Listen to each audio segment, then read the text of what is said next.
Out of Order Podcast, Episode 12. Welcome to the Out of Order Podcast, your window into the firearms community, exploring those shaping the future of our rights and protecting our lifestyle, laws, legal cases, activism, and self-defense in a candid and honest podcast for our brothers and sisters in arms. Here's your host, James Kalita.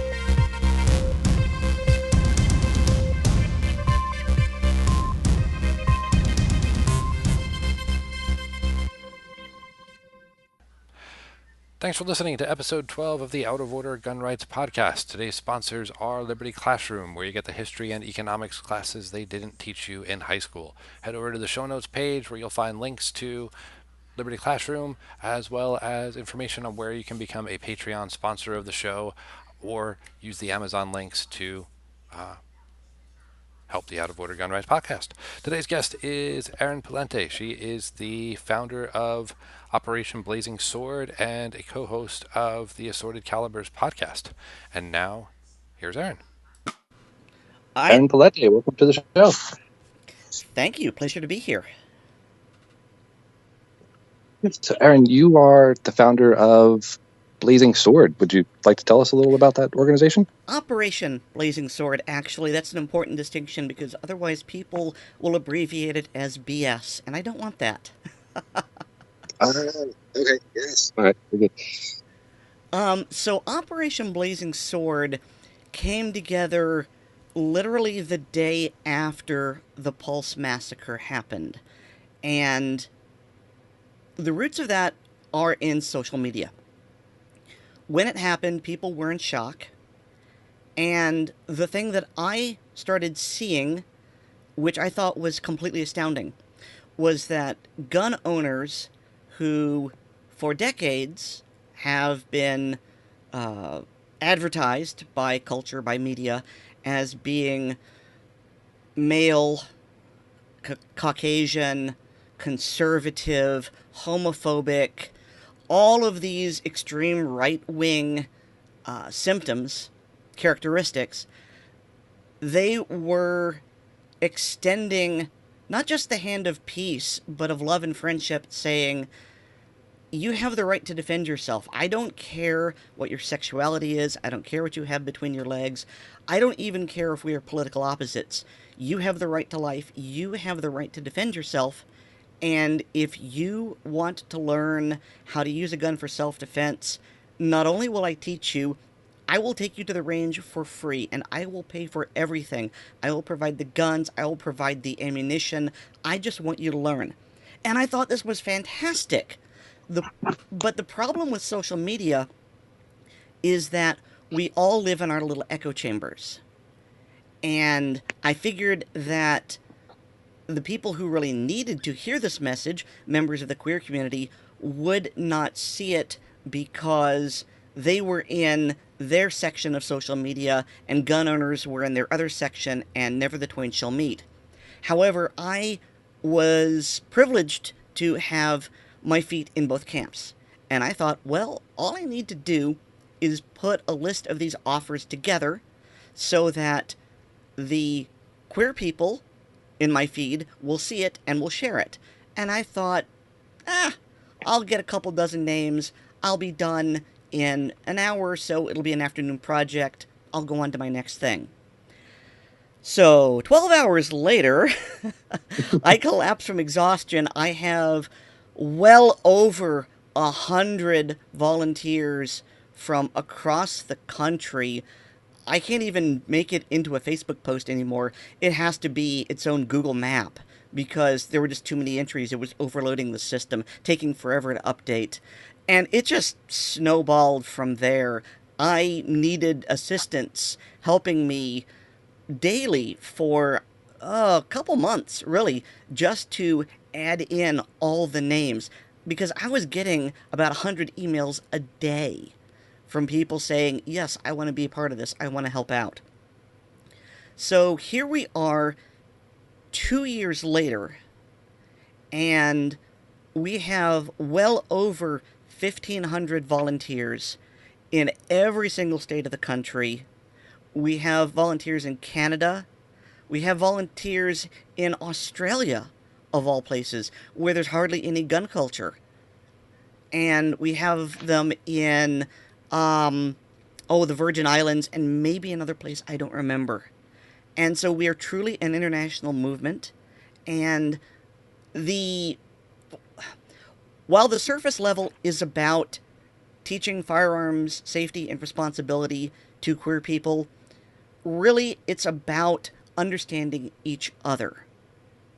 And I think that's very important in today's era of strife, where the media gets ratings by pitting us at each other's throats. And so when you get a gun owner and a queer person together, they humanize each other. There is an understanding that, hey, you're not just the political enemy, you are a person. The queer person will go, I was told you hate me, but here you are, you're taking time out of your schedule to teach me how to defend myself. You are paying for all of this out of your pocket for some stranger. You're not a bad person.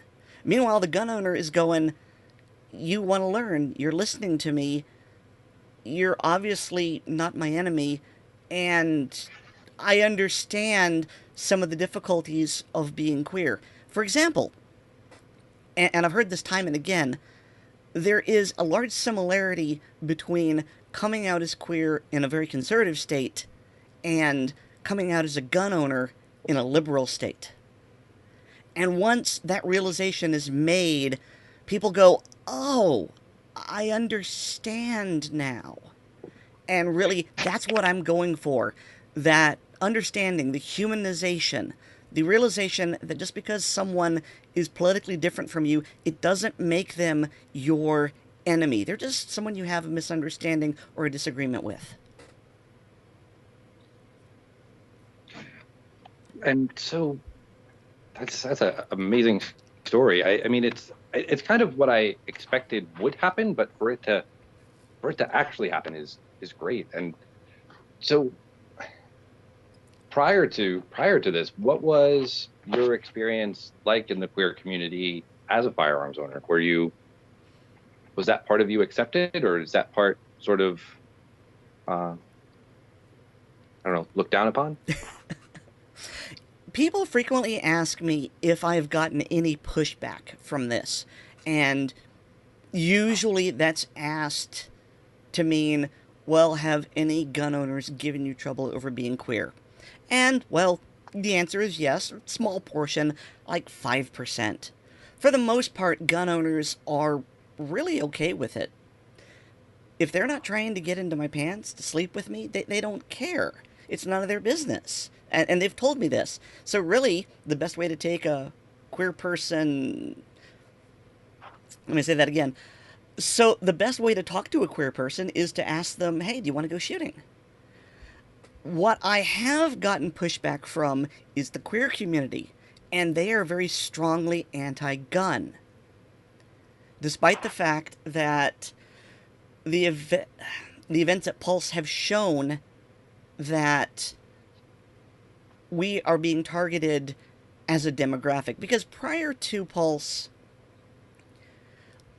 the hate crimes were against individuals or maybe couples.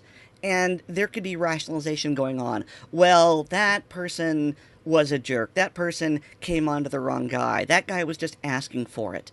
Pulse, where we were targeted as a demographic, that was essentially our 9/11 moment, when we realized they really hate us for being us. And the police won't come in time to save us. So we need to be our first responders. And so that is something that I have been pushing against. And I've had some degree of success. It's difficult because I'm going up against years and years of just cultural belief. But I truly believe there is a hunger for this knowledge because, well, not only with the success of Operation Blazing Sword, but with its sister organization, Pink Pistols, which was founded in the late 90s, early 2000s. I mean, if the Pink Pistols wasn't needed if queer people with guns didn't feel the need to get together to support each other, the Pink Pistols wouldn't exist. You would just have queer people who were in the NRA. But the fact that they're having to form these support groups tells me that they need to band together for support because the queer community does not support gun rights. And that's just something I am fighting against. What kind of objections are you hearing? Is it just that what kind of objections are you hearing? What is there? It comes down to some variation of, if you aren't in the police or the military, you shouldn't have a gun. Guns are for violent people, they are for brutes. And if you are carrying one, you are considered to be dangerous. The only people who are safe to have guns are those who have had professional training. And it's just the same usual crap that you hear from gun control people. And there's a long explanation as to why this is. The very, very short version is that the Democratic Party was the first political party to campaign for gay rights in the, I don't know if it was the late 60s or the early 70s, I've forgotten the date at this point. And so the queer community quite naturally supports the political party which supports their rights. Well, the Democratic Party also is in favor of very strict gun control.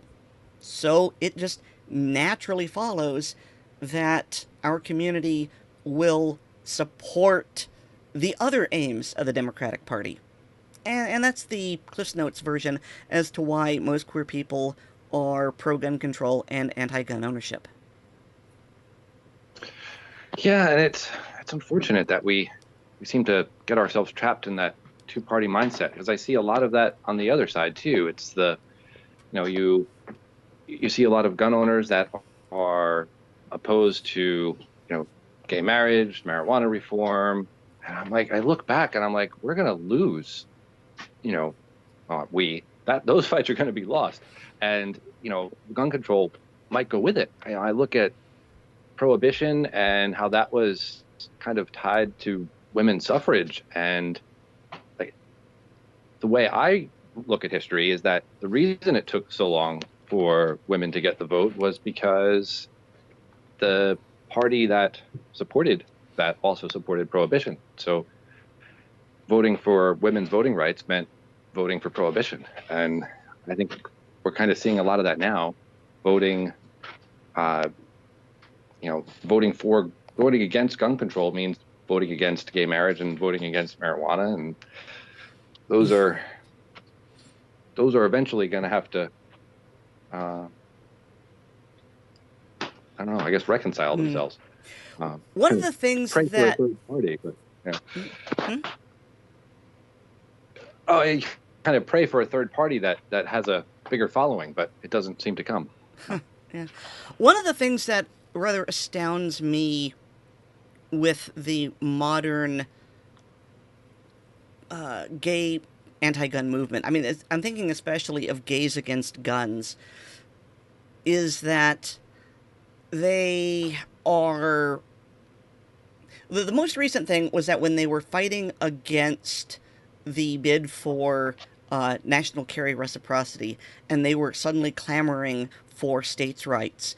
And it's always charming when people who are formally against something are now suddenly for it when it helps their agenda. And so GAG was all about, oh no, we need states' rights in order to determine whether or not people can carry within our state. And I'm just shaking my head because I'm going, oh honey, no. No, you do not want to turn this into a states' rights thing, because don't you remember it was only a few years ago when the Supreme Court of the United States had to tell other states in the Union to recognize gay marriages? That was a states' rights issue too. So if states' rights are now a thing in terms of a nationally recognized carry permit, you know, if you want to reject that, you really, really run the risk of your marriage license no longer being nationally recognized. Is this the genie you want to let out of the bottle? I don't think you do. Yeah, and it's a sort of double-edged sword. So you want to transfer power to the federal government because they're your friends today, but if what's his name, Santorum, ever got to be president, now he's got that power too, and it's frightening how much support he gets every 4 years. It's you would think that that he would just go away, but he's still there. So. So what kinds of so you've got volunteer instructors all over the world now. How has the response on the other side been? Are people signing up and taking advantage? We are training people. The response is not as encouraging as I would like because, well, I am effectively trying to sell bacon at a bar mitzvah. And it is difficult to get the message into receptive ears because the pushback from the community is so strong. There's actually a term. It's called coming out of the gun closet.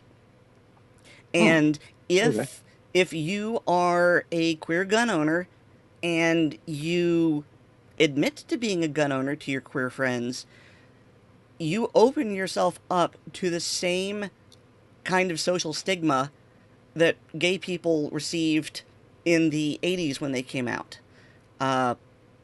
Social chastisement, perhaps loss of jobs, just the usual naming, shaming, and blaming. And so a lot of queer gun owners just keep it to themselves. They stay in the gun closet. But there are people who want to know.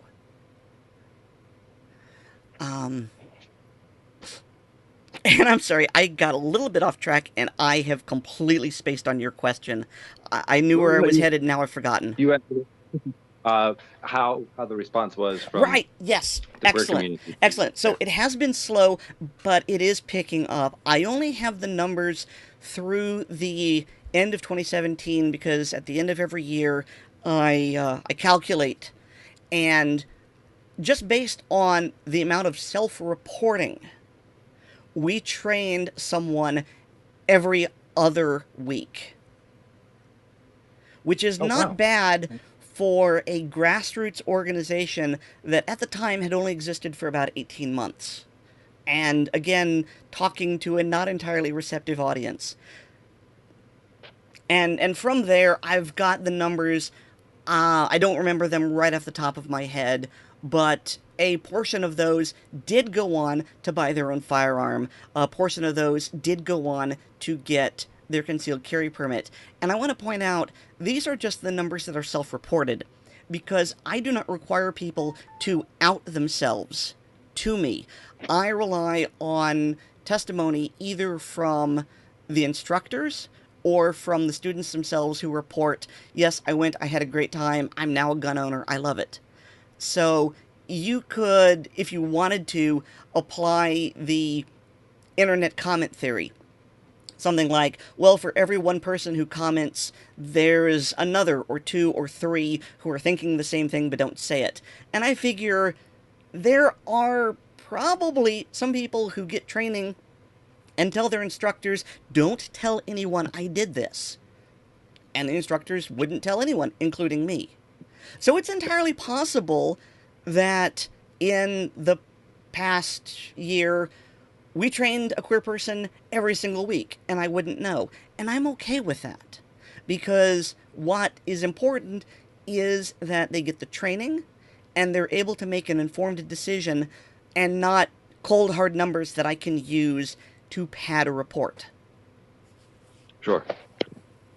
And is there, from the folks that do go and get training, is there a certain, is there something that tends to happen that changes their attitudes or their mind about firearms, or all different things? Or well, I think everyone who has taken someone shooting is familiar with the new shooter grin.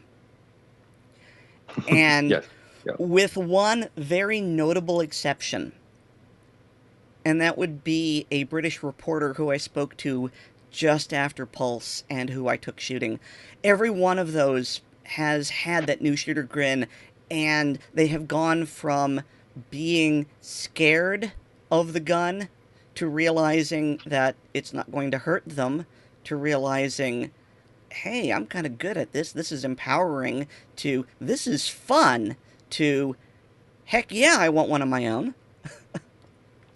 I actually had the privilege to instruct someone who was local to me and was a relative of a friend of mine. And Oh. and what's interesting about this is she was not a queer person at all. We will train anyone. We will train anyone who is not comfortable going through the traditional means of getting firearms education. And so this lady was a middle-aged black woman and just didn't feel comfortable because she had been told that gun owners were all hardcore right-wing white males. And she was a liberal black woman. And Yep. yeah, I'll be happy to train you, no problem. So I took her to the local range and I brought a variety of pistols because she was contemplating concealed carry. And I start her off with my single action Ruger Bearcat 22 long rifle revolver. Yeah. Yeah, I mean, it has hardly any recoil. It's very easy to shoot.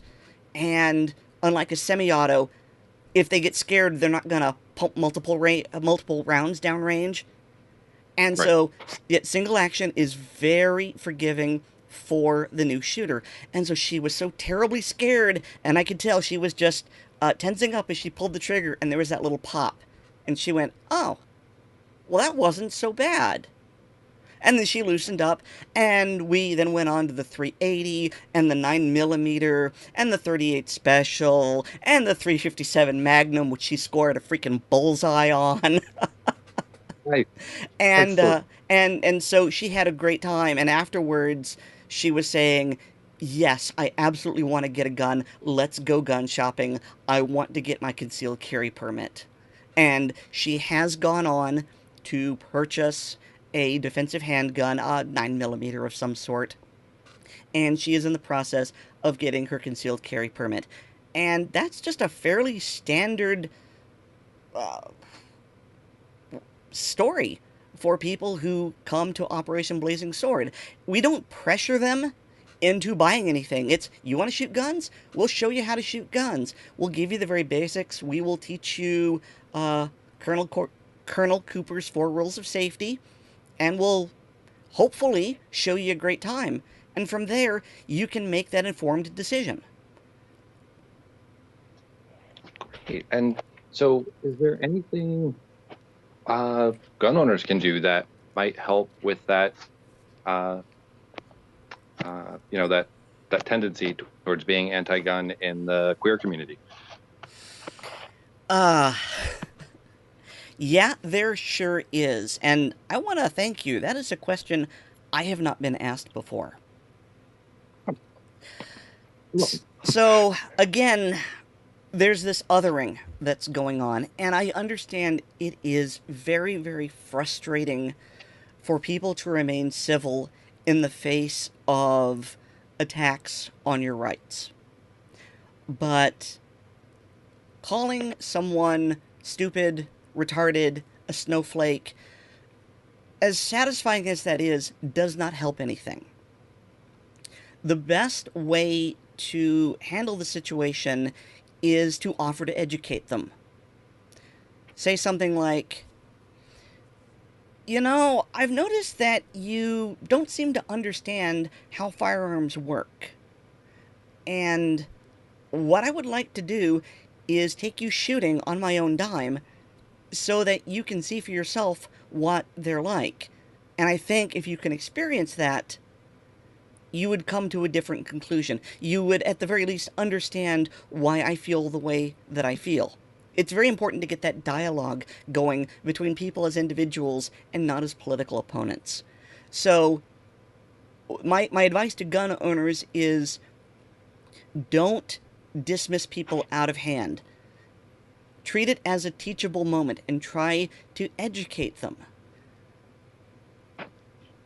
And really, it all comes down to, as mercenary as it sounds, getting people to become gun owners.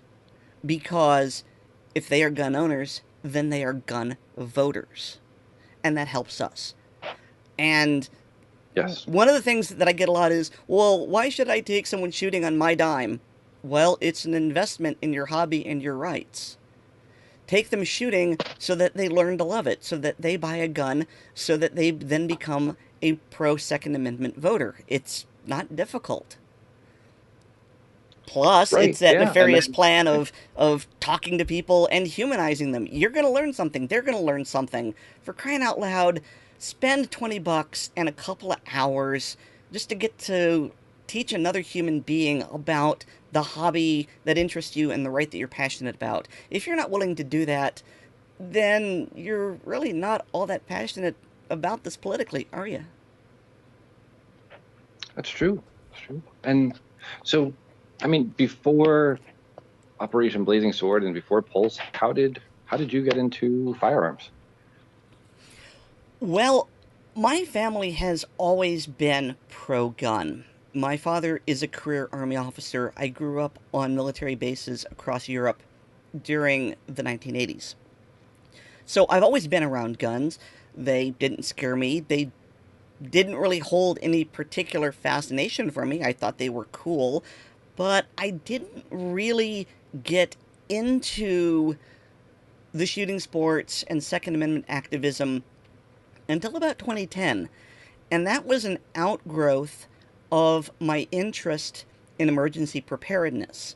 I run and edit a blog called Blue Collar Prepping. .blogspot.com. You can go there. We update 5 times a week. And during my education in emergency preparedness, it kept going back to, you should have a gun. You should have a .22 rifle in case society collapses and you need to hunt. And there's also not just preparedness for the end of the world, which is overhyped, but preparedness for personal emergencies. Like if you get attacked, someone tries to rape you, someone tries to carjack you. Well, you are your own first responder. You should probably carry a gun. And that's where I got into my firearms activism. Yeah, I really should start carrying a firearm. Let me investigate this. Let me find out what kind of gun is right for me. Let me get my concealed carry permit. And so I got my carry permit in 2012. And I have been carrying daily ever since. Wow. And let's see. So I've been asking every guest, and I keep saying I'm going to start warning people, but are there any books that you would recommend that firearms owners should read, either gun related or otherwise? Yes. Give me a moment because I am terrible with names.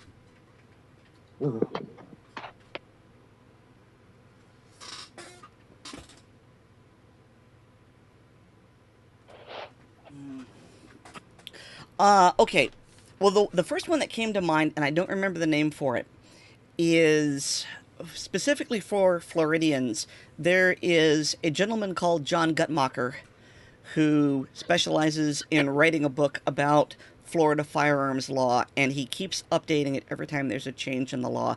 So if you're a Floridian like I am, you should look it up. I'm sorry I don't remember the name of it, but I remember the author. John Gutmacher. Gutmacher. I apologize if I am butchering the pronunciation. As to other books you should read, well, I would say pretty much anything by Masad Ayoob, because Mas has been training people. He started off training the police in the 1970s. The man knows what he's doing.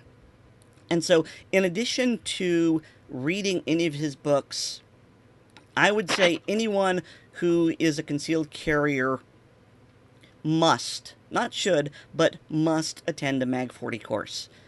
It is invaluable, both in terms of the firearms training you receive and in the legal knowledge you receive in case you are ever involved in a self-defense shooting. The other hand of that is The Law of Self-Defense by Andrew Branca. And he's a lawyer, and he specializes in self-defense cases, and he travels around the country giving seminars on the various self-defense laws and rulings tailored to each state.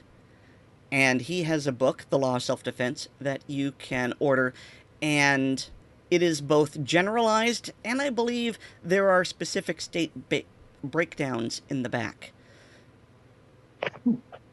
So instead of recommending books, here I am. I'm recommending authors: John Gutmacher, Masad Ayoob, and Andrew Branca.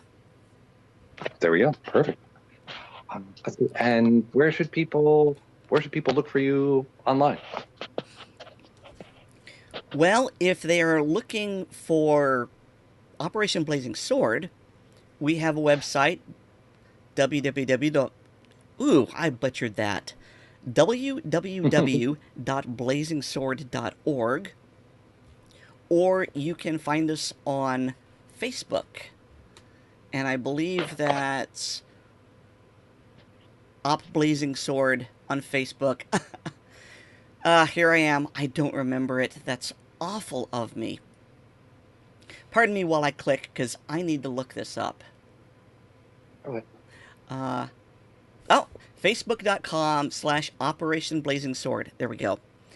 And you can find me on my various blogs or on Facebook. Just Google Erin Palette on Facebook. I've got both a personal account and a public figure page where I limit my ranting to political nature of firearms and queer rights. Thank you for listening to episode 12 of the Out of If you Order want to Gun learn more Rights about me as a podcast. person, You can head I've over got to a the show personal notes blog page, that's Out of Order lurking James rhythmically Kalita /Erin, to And again, see I links to have the authors the emergency discussed in the preparedness show, blog, Erin's bluecollarprepping.blogspot.com. organizations, And finally, to check out the Out of Order I am sponsors. the co-host Thanks for of listening. We'll see you next time. firearms podcast. It's called the Assorted Calibers podcast.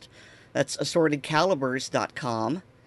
And we update every Monday, myself and my good buddy Weirdbeard. So I'm all over the place. Yeah, great. Well, I thank you so much for being on the show. Any parting words or anything else you'd like our listeners to know? You know, there should be, but you put me on the spot and I draw blank. That's okay. Sure. Yeah, well, it's been a pleasure. I thank you again, and I look forward to talking to you again soon. Anytime. Thank you for having me. My pleasure. All right. Bye-bye.